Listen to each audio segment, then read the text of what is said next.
बात NEET paper leak की, जहां का कनेक्शन अब देश के सबसे प्रतिष्ठित संस्थान एम्स तक जुड़ चुका है। सीबीआई ने पटना एम्स के 3 मेडिकल के छात्रों को हिरासत में लिया। ये तीनों पटना एम्स में 3rd ईयर के छात्र हैं। सीबीआई तीनों से पूछताछ कर रही है। आरोप है कि तीनों से सॉल्वर गैंग के लिए काम किया। तीनों मेडिकल छात्रों के कमरे भी सील किए गए। तीनों के लैपटॉप, मोबाइल फोन जब्त किए गए।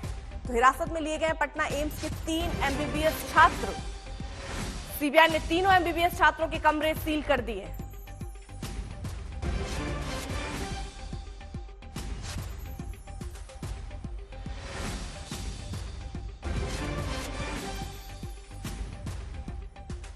शशि भूषण हमारे साथ, हमारे सहयोगी इस वक्त जुड़ चुके हैं। शशि, यानी अब ये तार एम्स के एमबीबीएस छात्रों तक पहुंचते हुए नजर आ रहे हैं।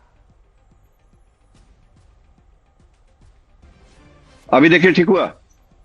शशि भूषण, आवाज पहुंच रही है आप तक? अपना सवाल एक बार दोहराएं।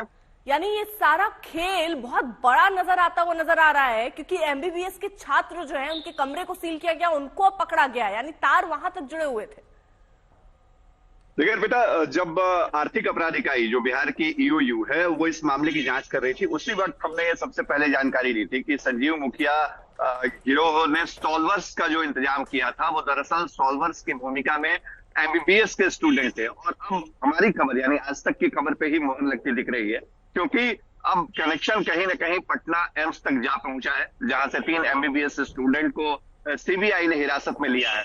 और जिस वक्त रॉकी की गिरफ्तारी हुई थी उसी वक्त इस बात का अंदेशा हो गया था कि अब शायद सीबीआई जो है वो सॉल्वर्स तक पहुंच जाएगी, क्योंकि हम लगातार ये बता रहे हैं अपने रिपोर्ट में कि नीट पेपर लीक मामले को लेकर के जो जांच चल रही है उसमें संजीव मुखिया के साथ रॉकी का जो कनेक्शन है, दरअसल वही कनेक्शन सॉल्वर्स वाला कनेक्शन है। यानी संजीव मुखिया के पास जब पेपर पहुंचा तो सबसे पहली चुनौती उसके पास यही थी कि कैसे इस पेपर को सॉल्व किया जाए, और ये काम आसान नहीं था, क्योंकि मेडिकल, नीट या एमबीबीएस के जो स्टूडेंट हैं वही इस पेपर को सॉल्व कर सकते थे। तो इसके लिए बाकायदा जुगाड़ किया गया।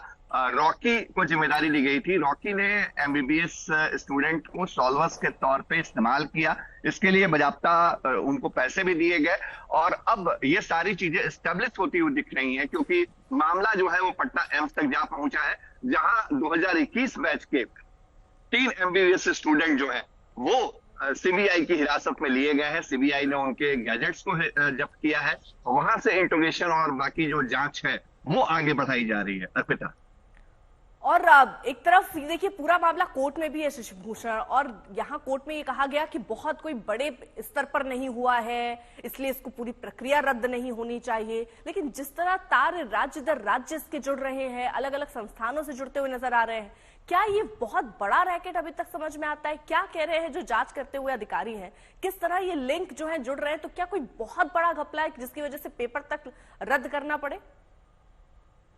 अर्पिता, देखिए, पहली बात तो ये कि सीबीआई जब जांच करती है तो अंतिम तौर पे जब वो रिपोर्ट नहीं दे देती है तब तक वो ब्रीफिंग नहीं करती है बीच में। उसका जो काम करने का अंदाज वो है वो अलग है। लेकिन जो हमारे सोर्सेज हैं और उनके बिना पे जो हम खबर बताते हैं, लगातार अपडेट करते हैं, वो इस बात का जरूर इशारा करते हैं कि हाँ, ये नेटवर्क कितना बड़ा है और इसको कैसे क्रैक करने में जांच एजेंसी जो है वो जुटी हुई है। बहुत विरोधाभास दिखता है जो जवाब एनटीए की तरफ से दिया गया है सुप्रीम कोर्ट में, जहां 40 या उससे अधिक याचिकाओं पर आज हम सुनवाई भी होनी है। एक तरफ वहां एनटीए कह रहा है कि बहुत बड़ा पेपर लीक नहीं हुआ है, बहुत घबराने वाली बात नहीं, जो भी तर्क है वो उनकी तरफ से दिए गए हैं। लेकिन आप देखिए दूसरी तरफ क्या स्थिति है। अगर बड़ा पेपर लीक का नेटवर्क नहीं है या उतने बड़े पैमाने पर लीक नहीं भी हुआ जो एनटीए क्लेम कर रही है, तो भी सीबीआई जो जांच कर रही है वो बिल्कुल उससे अलग है। सीबीआई के नेटवर्क में लगातार एक के बाद एक गिरफ्तारियां हो रही हैं। सीबीआई ने अपनी जांच में एक तरह से ये एस्टेब्लिश किया है अभी तक अपने इंट्रोगेशन से कि ओएसिस स्कूल हजारीबाग जो है वहां से पेपर लीक कराया गया, जो ट्रांसपोर्टेशन है उसमें कहीं ना कहीं ब्रीच था। तो ये चीजें अगर हैं, अगर पेपर लीक नहीं हुआ एनटीए के मुताबिक, तो आखिर सीबीआई किस बात की जांच कर रही है, ये भी एक सवाल उठता है। और अगर सीबीआई ये क्लेम कर रही है कि एक एक सरगना और एक एक तार को जोड़ते हुए वो पेपर लीक की जांच को आगे बढ़ा रही है, तो फिर एनटीए किस तरह से ये हलफनामा दे रहा है सुप्रीम कोर्ट में या अपनी बात कर रहा है, ये भी बहुत सोचने वाली बात है। तो विरोधाभास तो दिखता है एनटीए के जवाब में और जो सीबीआई की जांच आगे बढ़ी उसमें। और हम जी। देखिए पहले दिन से हम लगातार कह ठीक रहे है। हैं अर्पिता, जब से हमने ग्राउंड रिपोर्ट शुरू की कि ये बहुत बड़ा नेटवर्क है और इस नेटवर्क को क्रैक करना सीबीआई के लिए एक बड़ी चुनौती होगी। जी बिल्कुल, आप नजर बनाए रखिए और देखिए चुनौतियों का सामना सीबीआई कर भी रही है। अलग अलग जगहों पर दबिश और पूरी जांच के साथ साथ अब गिरफ्तारियां भी हो रही हैं। वहीं पटना में ये एक्शन ऐसे वक्त हुआ जब सुप्रीम कोर्ट में आज नीट को लेकर सुनवाई है। आज 40 से ज्यादा अर्जियों पर सुनवाई है। अभ्यर्थियों की तरफ से अर्जियों में परीक्षा रद्द करने, फिर से परीक्षा लेने और धांधली की जांच की मांग की गई। एनटीए की तरफ से तमाम हाई कोर्ट में दाखिल अर्जियों को सुप्रीम कोर्ट में ट्रांसफर करने की मांग की गई है।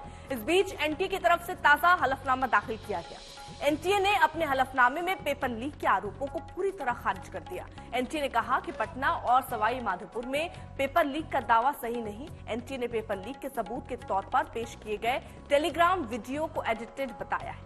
एनटीए ने कहा कि पूरे मामले में कोई सिस्टमैटिक नाकामी नहीं है। एनटीए के मुताबिक सिलेबस को छोटा करने की वजह से सभी अभ्यर्थियों को ज्यादा नंबर आए हैं। अंकों में बढ़ोतरी में 25% योगदान सिलेबस में कमी का है। संजय हमारे साथ, हमारे सहयोगी इस वक्त जुड़ चुके हैं। संजय, कितने बजे सुनवाई शुरू होगी? सुनवाई लगभग 11:30 बजे के बाद ही शुरू होगी, क्योंकि आज 2 जजों का शपथ ग्रहण समारोह है और उसके बाद ही कोर्ट बैठेगा। तो ऐसे में 11:15 बजे अगर बैठेगा तो 11:15 से 11:30 पौने 12 बजे तक मेंशनिंग चलेगी और उसके बाद फिर 5 नंबर पर यह मैटर है सुनवाई के लिए। तो ऐसे में मुझे लग रहा है कि सीबीआई को न केवल अपराधियों से, आरोपियों से जूझना पड़ रहा, बल्कि एनटीए से भी जूझना पड़ेगा, क्योंकि एनटीए उलट बात कह रही है। सीबीआई जो कार्रवाई कर रही है, एनटीए उसके बिल्कुल अलग कह रही है। वो तो कह रही है कोई सिस्टमेटिक फेलियर नहीं है, लेकिन सीबीआई जो कार्रवाई कर रही है उससे लग रहा है कि एक पूरा सिस्टम था। लेकिन अब ये कोर्ट के विवेक पर है। कोर्ट इस सुनवाई में एनटीए की दलीलों से कितना संतुष्ट होता है और बाकी जो कार्रवाइयां चल रही हैं उसको लेकर कोर्ट के क्या विचार हैं, ये तो जब मामला सुनवाई के लिए आ जाएगा उसके बाद ही पता चलेगा। क्योंकि ये पहला ही औपचारिक रूप से दूसरी सुनवाई है, लेकिन अनौपचारिक रूप से अगर कहें तो ऑफिशियली ये पहली बार सारे पक्षकार अपनी अपनी दलीलें रखेंगे। तो इसको देखना दिलचस्प होगा कि इसमें एनटीए की दलीलें, एनटीए ने जो अपना हलफनामा दाखिल किया है उसको लेकर कोर्ट कितना संतुष्ट होता है। सीबीआई, सरकार, ये सब जो कार्रवाइयां कर रही हैं उसको लेकर क्या कोर्ट का विचार है। और जो याचिकाकर्ता मांग कर रहे हैं कि कुछ लोगों की मांग है कि एनटीए दोबारा एग्जाम कंडक्ट कराए, जबकि एनटीए का कहना है कि 25 लाख के करीब स्टूडेंट्स का दोबारा एग्जाम कंडक्ट करना बहुत मुश्किल है। और कहीं भी वो एनटीए लगातार कह रहा है कि परीक्षा की पवित्रता से कहीं भी समझौता नहीं हुआ है। ठीक है संजय, आप नजर बनाए रखिए, आगे भी आपसे अपडेट लेंगे।